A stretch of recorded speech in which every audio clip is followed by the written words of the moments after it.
है तो बिहार ये इंडिकेशन जो है देवेंद्र, यानी ये तो फिर अखिलेश यादव को भी यहाँ से देखना पड़ेगा। मुसलमान है इसलिए यादव को वोट वो कर देगा, ये जरूरी नहीं है। ये बिहार का इलेक्शन भी बता रहा है, क्योंकि मैसेजिंग उत्तर प्रदेश तक जाने वाली है। और निश्चित तौर पर पैटर्न तो समझ में आता है कि अगर आप लॉ एंड ऑर्डर, गवर्नेंस, इन सारे इश्यूज पे अगर फोकस नहीं कर रहे हैं और बाकी सिर्फ कास्ट इक्वेशन या रिलीजन पे फोकस कर रहे हैं, तो फिर वो कई बार दांव वो उल्टा पड़ता है। यहाँ के केस में भी देखें तो, हालांकि इसमें भी सौरभ अभी आप देखें तो बेतिया जैसी सीट कांग्रेस के लिए गिफ्ट के तौर पे ही नजर आ रही है, क्योंकि वो भीतरघात वाली बेतिया बात हुई ये है। वहाँ पश्चिमी चंपारण की सीट है बेतिया, जो ग्रीन दिख रहा है, क्योंकि वहाँ पे एक इंडिपेंडेंट खड़े हो गए हैं, उन्होंने बहुत ज़्यादा वोट काटा, इसलिए रेणु देवी भी पिछड़ रही हैं। तो ऐसे चिरैया की सीट आरजेडी को मिल रही है, ये भी बहुत आसान नहीं था आरजेडी के लिहाज से।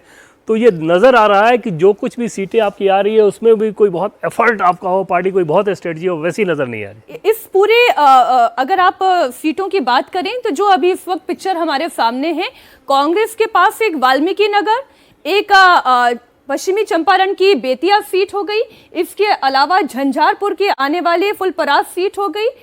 ये वो सीटें हैं जो कांग्रेस के पास जाती हुई दिखाई दे रही हैं।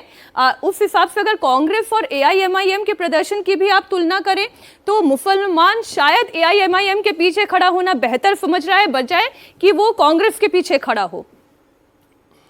अब जो कुछ थोड़ा बहुत मिला उसमें भी आप जो है रंग में भंग डाल रही हैं कि कांग्रेस को मुस्लिम वोट नहीं, लेकिन किशनगंज में देखिए तीनों की तीनों सीट एमआईएम।